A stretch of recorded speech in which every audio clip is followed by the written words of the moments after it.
Assalamualaikum warahmatullahi wabarakatuh. Apa Oke. kabar? Kembali berjumpa dengan saya Ruben Arif dari Forum News Network. Menteri Investasi Bahlil Lahadalia baru saja mengumumkan bahwa pemerintah itu sudah menerbitkan atau memberi konsesi izin pertambangan untuk PBNU, ya, Pengurus Besar Nahdlatul Ulama.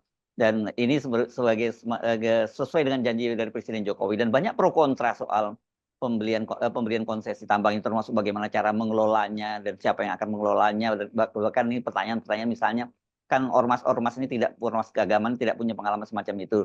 Saya akan mengajak Anda untuk berbincang dengan anggota Majelis Ekonomi, Bisnis, dan Pariwisata Pengurus Pusat Muhammadiyah, karena saya membaca komentar dari Muhammadiyah ini juga mereka menyatakan ini sebagai sebuah terobosan yang dilakukan oleh pemerintah. Nah, mari kita langsung sapa Pak Muhair, ya, Dr. Muhair Pakana. Assalamualaikum, Pak Muhair. Waalaikumsalam, Pak Ya. Harsubono. Yes. Oke. Apa kabar? Alhamdulillah. Jadi kalau NU sudah jelas akan sudah diterbitkan itu konsesinya, ya. Dan ini kan namanya ormas keagamaan kan di Indonesia, bukan hanya NU tapi juga Muhammadiyah dan beberapa yang lainnya.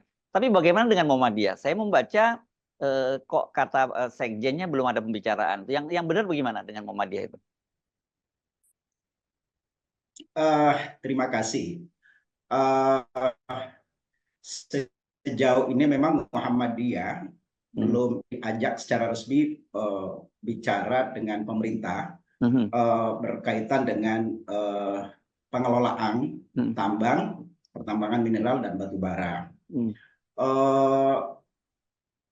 Secara informal ada beberapa kali dari pihak ada beberapa kali datang secara informal, dan itu tidak ke PP Muhammadiyah. Oke. Itu langsung ke Majelis Ekonomi dan ke kami lah, atau ke saya lah, bicara secara informal. Oke, secara informal, tapi itu jauh sebelumnya. Jauh sebelumnya, dan tidak dalam kapasitas pembicaraan tentang peraturan pemerintah. Beliau hanya mengatakan, atau mereka mengatakan bahwa nanti ormas akan dilibatkan dalam pengelolaan pertambangan. Ini dari mana ini? Pertambangan. Dari Kementerian bersama-sama juga. Ya. Dari Kementerian ESDM. Kementerian Pak Bahlil. Oh, Pak Bahlil. Pak Bahlil. Ya, maupun dan Kementerian ESDM secara informal. Ya, secara informal ini. Tapi kita tidak pernah bicara tentang adanya nanti peraturan pemerintah. Nah, memang setelah peraturan pemerintah ini keluar kemarin hari Kamis, ya, peraturan nomor 25 tahun 2024, itu juga kita terus terang mengapresiasi ada klausul. Klausul itu kemudian hari Jumat kemarin, tepatnya tanggal 31 Mei, kami mempelajari klausul itu. Dan ada pada pasal 30 berapa ya, 38 kalau tidak salah, itu membicarakan tentang kesempatan yang diberikan kepada ormas keagamaan prioritas untuk pengelolaan pertambangan mineral dan batu bara. Dan itu posisinya sama dengan BUMN, BUMD, koperasi, dan tentu unsur swasta. Nah, seketika kami melakukan pembicaraan langsung dengan Pak Ketua Umum, Prof. Haidar Nasir, kemudian Pak Mukti, kemudian juga Buya Anwar Abbas yang membidangi ekonomi di Muhammadiyah. Bagaimana posisi kita? Mereka mengatakan kita masuk, kita jangan terlalu banyak bermain di luar, ya. Kita harus, ini kesempatan, ini opportunity, ya, opportunity. Tetapi kita kan jaga marwah perserikatan. Kita jaga marwah perserikatan tidak semudah yang dipersepsikan oleh orang. Jadi mungkin istilahnya kita opportunity dulu, kesempatan kita ambil, kemudian kita melakukan pendekatan secara formal. Gitu Pak Harsubono. Ya, oke. Jadi artinya secara resmi belum ada pembicaraan, tetapi secara informal sudah ada pertemuan-pertemuan dengan majelis majelis ekonomi bisnis dan pariwisatanya PP Muhammadiyah, dan pembicaraan dengan pimpinan juga kalau akan ada tawaran itu akan masuk ya Muhammadiyah di situ ya, gitu ya posisinya. Nah pertanyaan saya tahu bahwa saya tahu bahwa banyak orang kalangan Muhammadiyah yang berbisnis, banyak juga yang kemudian di Muhammadiyah ini kan amal usahanya itu bidang pendidikan dan rumah sakit. Nah, banyak pertanyaan orang juga mempertanyakan kalau kemudian ormas-ormas Islam ini masuk ke wilayah ini, kan ini wilayah yang bukan jadi keahlian dari teman-teman di ormas keislaman. Bagaimana menyikapi soal itu? Apakah nanti tidak Muhammadiyah juga terjebak dapat konsesi semacam kayak calo saja, kemudian sebenarnya yang mengelola ahli pertambangan dan kemudian nanti cuma dapat semacam fee saja gitu? Saya kira tidak, insya Allah ya, karena memang dalam pilar ketiga Muhammadiyah yang dideklar dalam Muktamar Muhammadiyah di Makassar tahun 2015 itu kita tidak semata berpilar pada gerakan sosial termasuk pendidikan, rumah sakit atau gerakan-gerakan filantropi. Kita harus bangkit atau siuman pada konteks gerakan ekonomi. Dan basis gerakan ekonomi secara historis, saya kira Muhammadiyah memiliki modal seperti itu. Gerakan Muhammadiyah di awal pendirian itu kan para saudagar. The founding fathers Muhammadiyah itu kan para saudagar. Dan saya kira mereka adalah saudagar mumpuni, punya kompetensi di awal-awal. Di awal-awal ketika itu. Nah, modalitas sosial seperti itu kita ingin bangkitkan. Dan saat ini kita sudah melakukan gerakan-gerakan ekonomi, ya. Misalnya bagaimana membuat sebuah gerakan ekonomi di Muhammadiyah yang kita sebut dengan Badan Usaha Milik Muhammadiyah, BUMM. Apapun aktivitas gerakan ekonomis BUMM itu harus 51%. Ya, jadi kita harus mayoritas saham gitu ya. Siapapun yang akan kita ajak kerjasama itu kita masuk ke mereka bisa masuk, kita welcome sinergi dengan siapapun, ya, dengan catatan bahwa kita memiliki saham minimal 51%. Kemudian kedua, kita memiliki semacam kadinnya Muhammadiyah, namanya Jaringan Saudagar Muhammadiyah, dan cukup banyak kompartemen yang ada di dalam JSM tersebut. Dan kami tidak nyangka cukup banyak yang terlibat.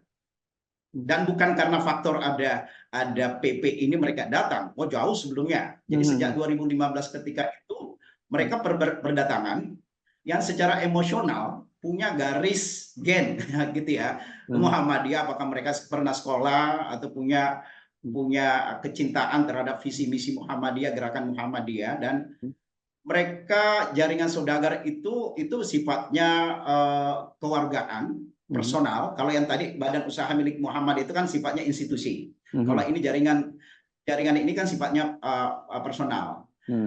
Nah, memang ketika di launching kemarin PP nomor 25 2004 ini oleh Presiden, itu hari Jumat kemarin banyak kontak ke saya terutama, gimana? Saya mengatakan ke mereka, saya harus koordinasi dulu atau saya harus lapor dulu ke PP.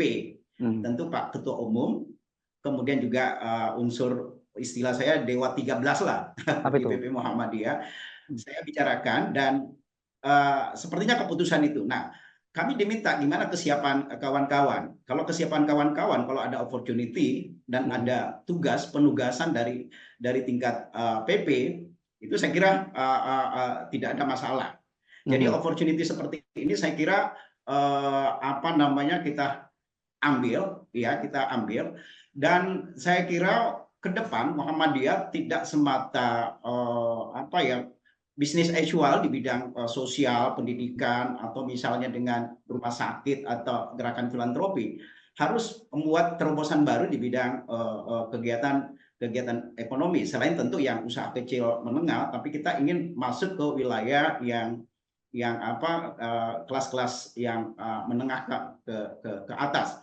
Memang tetap kita penuh dengan kehati-hatian menjaga marwah perserikatan, karena kita tahu bahwa dunia tambang, mineral dan batu bara ini kan penuh mafia. Ya, itu dia dari yang saya hulu, tanyakan. ya, Oke. dari hulu hilir bahkan ke tingkat pasarnya. Ya. Ini perlu kehati-hatian. Tapi bukan berarti dengan kehati-hatian yang sangat tinggi ini kita tidak bisa melangkah. Jadi kita akan masuk, kemudian kita mempelajari, dan kalau Muhammadiyah secara resmi, misalnya kita sudah sampaikan ke sikap kita ke pemerintah, kita melakukan konsolidasi. Mungkin tadi pagi sudah mereka minta keputusan dari PP. Saya bilang kita ngumpul Senin besok. Mungkin saya sebagai fasilitator ke PP Muhammadiyah untuk menanyakan kesiapan mereka. Itu dari sisi warga, Pak Heru. Sisi warga, tetapi juga kita akan bicara tentang badan usaha secara institusi. Kalau secara warga ini kan kayak kadin personal, tapi kalau nantinya mungkin akan kita kolaborasi menjadi badan usaha milik Muhammadiyah yang maju, bukan personal. Dengan catatan tadi di Muhammadiyah ada namanya mayoritas harus kita. Kayak gitu. Jadi mungkin bisa jadi di antara mereka akan berhati-hati kepada ke Muhammadiyah. Tetapi kalau bagi kawan-kawan dari Saudagar Muhammadiyah, aturan yang ada di Muhammadiyah 51% saya kira sudah nggak ada masalah. Tapi kalau ketika misalnya orang luar yang mau bergabung dengan Muhammadiyah pasti akan bicara, kok saya membawa modal, membawa SDM dan semacamnya, kok enak saja Muhammadiyah 51%. Tentu akan bisa jadi menolak. Tapi kalau internal mungkin lebih internal warga, saudagar kita, insya Allah mereka akan siap.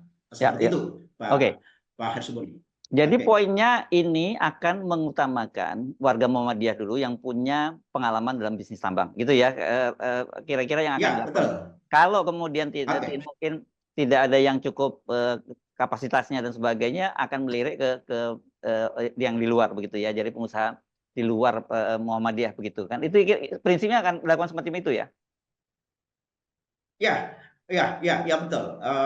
Kita istilah ketua umum kita jaga perserikatan, jaga marwah perserikatan, dan saya kira kita sudah memiliki pengalaman historis dalam pengelolaan usaha, baik secara institusi perserikatan maupun secara personal, ya.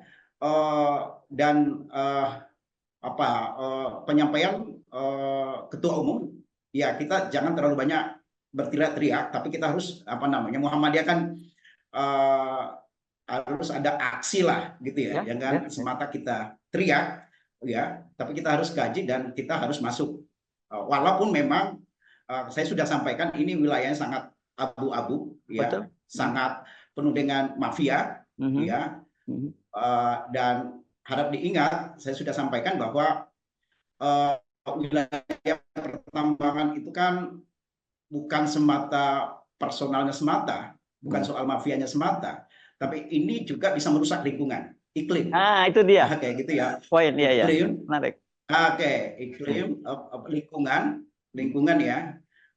Kita sudah seringkali bicara tentang bagaimana kasus di Batam kemarin, ya, kasus IKN kita begitu kritis, ya. Kemudian kita masuk ke wilayah ini, ya. Jadi istilahnya dalam Muhammadiyah kita masuk, kemudian perlu kita konsolidasi dengan kawan-kawan dengan rambu-rambu yang saya sebut tadi, Pak Hersubun. Ini menarik ya, karena Anda sudah sejak awal menyadari bahwa bisnis ini adalah bisnis kartel, mafia, mulai dari hulu sampai hilir, bahkan sampai ini soal marketnya sendiri pun, kalau toh Anda misalnya bisa memproduksi, marketnya itu juga udah kartel lagi. Belum lagi itu, dan kita tahu juga itu bisnis kekuasaan. Tapi kan kekuasaan ini kelihatannya sudah bisa berhasil diterobos karena ini political will dari pemerintah sendiri yang akan memberikan, begitu kan? Dan tadi menarik Anda untuk menyinggung, saya juga ingin menanyakan soal lingkungan, karena bagaimanapun industri ekstraktif semacam ini dampaknya terhadap lingkungan. Saya membayangkan agak sulit mungkin nanti bagi Muhammadiyah untuk mencari partner dari luar kalau kemudian betul-betul Anda mau menerapkan bisnis yang clean betul, termasuk soal lingkungan tadi. Kalaupun misalnya rambu-rambu kita kita sampaikan ke calon partner ya tidak kompatibel dengan misi kita, saya kira nggak ada masalah. Ya, yang penting ketika kita ditawarkan kita ingin mengatakan ya kita masuk. Ya, tetapi jangan sampai menggadaikan marwah kita gara-gara ya demi misalnya ingin masuk sebuah bisnis yang agak apa ya rawan gitu ya.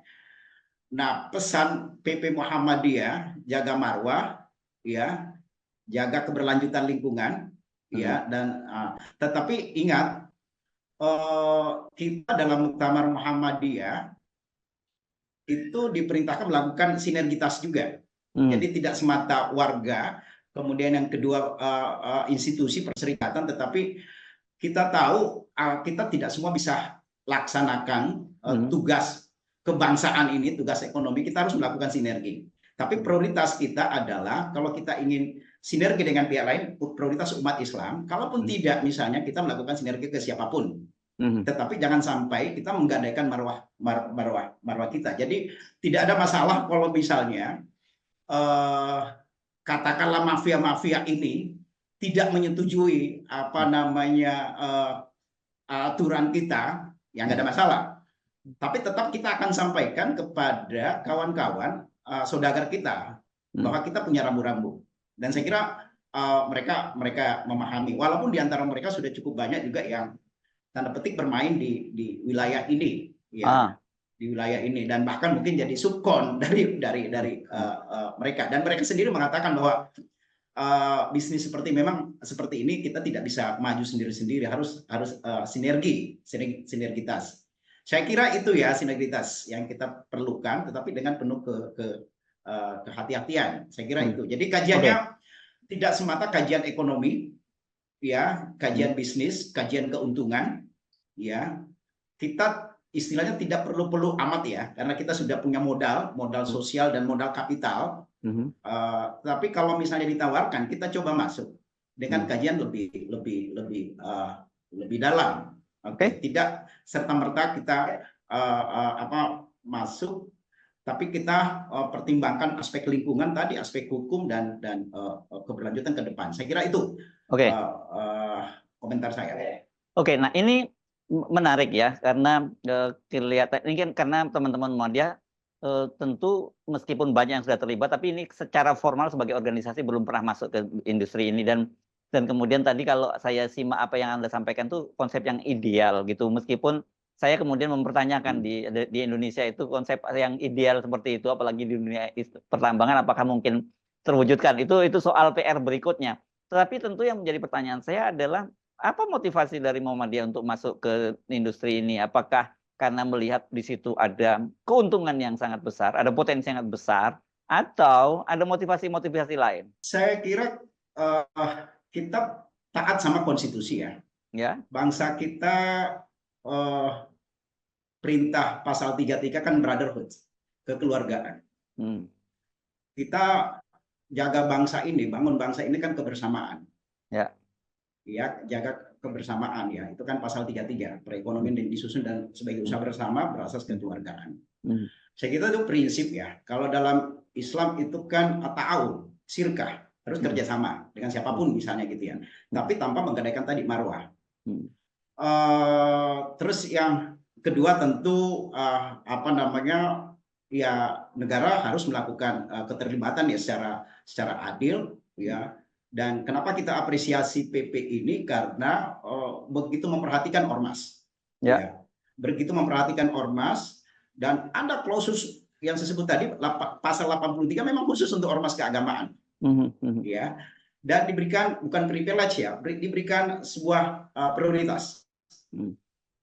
Dan tentu idealisme ketiga tentang kemakmuran rakyat, kemudian partisipasi demokrasi, ekonomi dan seterusnya. Jadi kepentingan tidak semata soal ekonomi, ya, tetapi bagaimana mengelola kekayaan bangsa ini, termasuk mineralnya, batu baranya, tambangnya semua,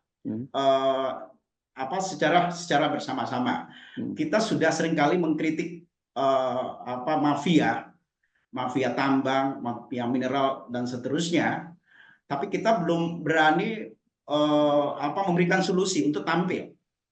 Siapa tahu suatu saat ya Muhammadiyah dengan tanpa menggadaikan marwahnya tadi itu bisa tambang berwajah kemanusiaan gitu ya, berwajah kemanusiaan, tidak eksploitatif, ya katakanlah berwajah Islami gitu ya. Ini kan jadi makanya Pak Haidar bilang harus hati-hati masuk ke wilayah ini. Kalau misalnya sekiranya ya pahitnya ini memang tidak bisa, ya sudah. Tapi bukan baru pemerintah meluncurkan sebuah PP yang menarik ini, langsung kita tolak. Tidak juga. Oke. Kita tidak juga. Kita harus penuh mempelajari, kita mendiskusikan, dan tidak secepatnya kita mengatakan kita ngambil ini, kita ambil blok ini ya, kayak gitu. Saya kira enggak. Kita harus melakukan kajian. Jadi tidak semata pertimbangan ekonomi dan bisnis, tapi tadi kebersamaan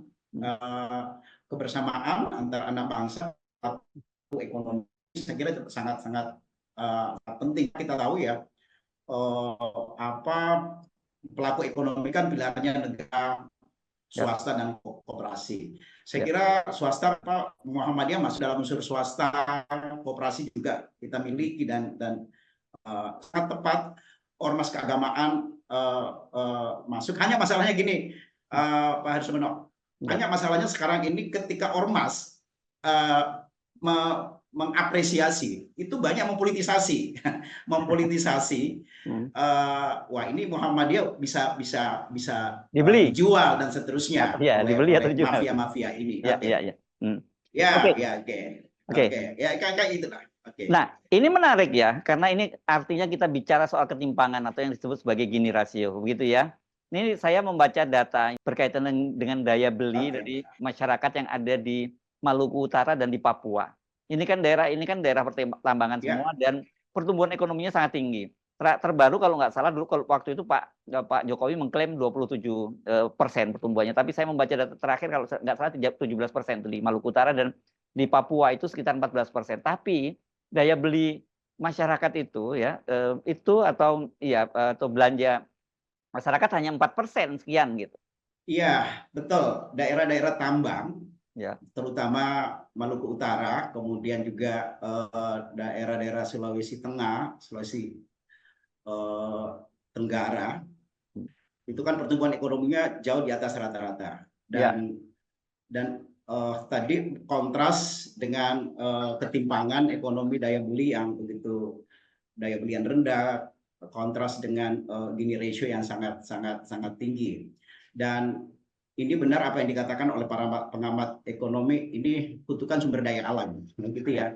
Jadi daerah-daerah yang sumber daya alamnya sangat tinggi, kemudian yang ketemu itu adalah pertumbuhan ekonomi hanya dinikmati segelintir. Betul. Dan kemiskinan akan makin parah di daerah-daerah, dan itu kan disebut dengan kutukan sumber daya alam. Saya kira itu kan riset-riset seperti itu ya. Yang mudah-mudahan dengan PP seperti ini yang diluncurkan oleh pemerintah, teori tentang kutukan sumber daya alam seperti ini kita bisa meminimalisir ya.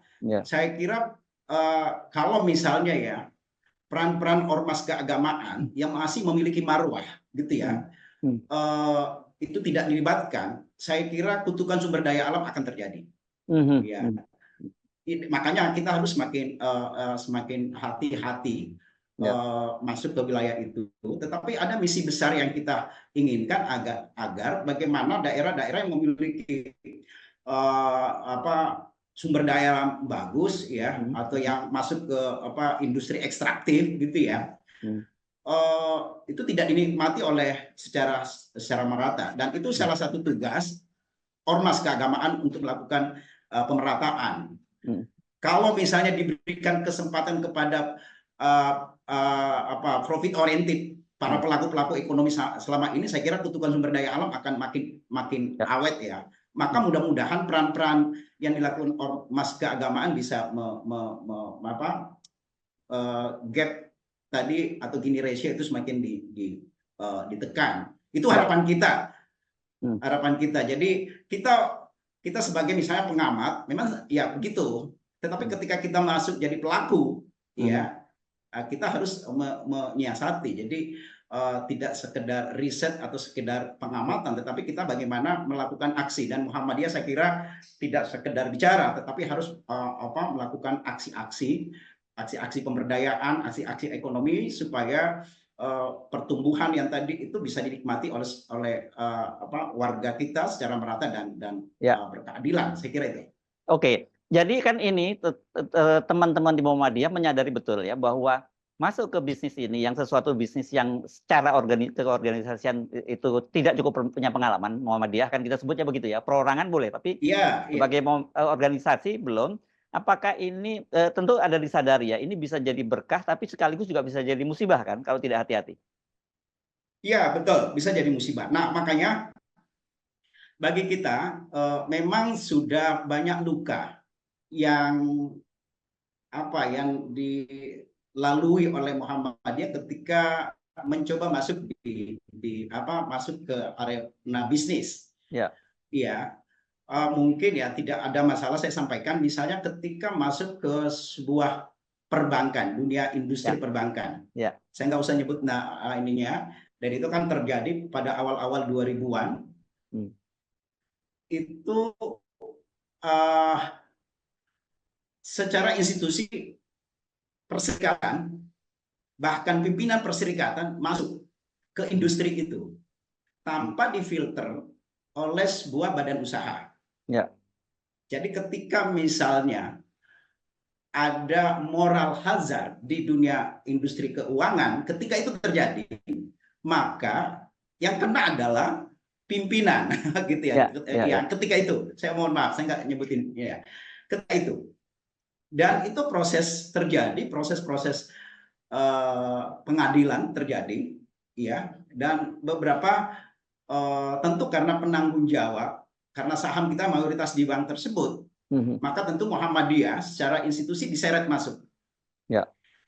Pengalaman yang luka ini sebenarnya belum sembuh total, ya. Jadi ketika ada yang menawarkan dari pihak luar bisnis tertentu, katakanlah tambang, itu tidak serta-merta akan langsung terima karena ada luka. Nah, salah satu mitigasi kita di Muhammadiyah adalah tadi kita membuat sebuah pedoman badan usaha milik Muhammadiyah, BUMM, ya. Pertama kita harus mayoritas, kemudian yang kedua, kalau ada risiko tidak ditanggung oleh PP Muhammadiyah atau Muhammadiyah secara perserikatan, karena dalam undang-undang badan usaha yang melakukan moral hazard, mismanagement, ya tentu pengelola manajemen, seperti itulah. Nah, itu cara-cara kita melakukan mitigasi. Dan ada banyak yang kita lakukan. Bisnis itu kan tidak selamanya smooth, ya, berjalan ini. Dan itu kita lakukan selama ini. Ada yang bermasalah, tetapi karena kita sudah mitigasi dengan badan usaha ini, maka risiko itu hanya sampai kepada manajemen. Tidak melibatkan ke perserikatan, ya. Perserikatan itu tidak lagi. Ada beberapa kasus. Karena cukup banyak kegiatan bisnis kita sudah lakukan, mungkin bukan pada kesempatan ini saya sampaikan, tapi cukup banyak dan tidak berjalan mulus. Dan ada yang berkait dengan misalnya pengadilan, dan itu kita selesaikan bukan dengan perserikatan, tetapi undang-undang badan hukum tadi, Persero. Dan itulah badan usaha milik Muhammadiyah saya sebut tadi. Ini saya harus mengajukan pertanyaan secara politis kepada Anda, meskipun Anda bidangnya adalah di Majelis Ekonomi Bisnis dan Pariwisata, tapi tetap harus saya pertanyakan pada Anda, apakah kemudian ini tidak dianggap semacam sogokan gitu terhadap organisasi kemasyarakatan, ormas Islam atau ormas keagamaan, sehingga dengan adanya konsesi ini nggak macam-macam, jadi katanya tambangnya cukup gede, ya, yang ini skalanya cukup besar gitu dengan deposit yang besar. Apakah ini tidak dianggap sebagai sebuah sogokan dan sehingga kemudian nanti tidak bisa kritis lagi sebagai organisasi ormas Islam? Gitu? Saya kira bisa ya, bisa tidak ya. Ya, bisa ya, bisa Nah, ini tidak. agak ragu jawaban Anda kalau bisa ya dan bisa tidak. Ya.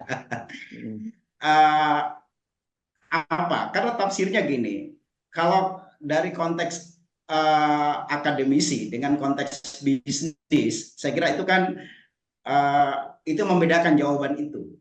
Ya, oke. Ya. Secara akademis saya kira ini akademis dan politis lah, mungkin bisa jadi menjebak, ya membungkam, ya. Tetapi secara bisnis ya, karena kita kan ada imperasi ya, secara imperatif Muktamar menyampaikan, memerintahkan kita masuk ke dunia bisnis dengan cara ya mitigasi risiko. Nah, saya kira ini nggak ada masalah. Oke, ini ada peluang, ya, peluang, kesempatan. Bisnis adalah kesempatan, ya. Jadi, tetapi penuh kehati-hatian, ya, penuh kehati-hatian. Kita welcome, kita mengapresiasi PP ini, ya. Kita masuk, ya. Tadi memang kita paham bahwa ini bisa menjebak atau bisa tidak, ya. Tapi dengan kehati-hatian ini, saya kira unsur-unsur jebakan, pembungkaman, saya kira akan menjadi sebuah kajian. Jadi bukan berarti kita butuh-butuh amat dengan PP ini, tidak juga.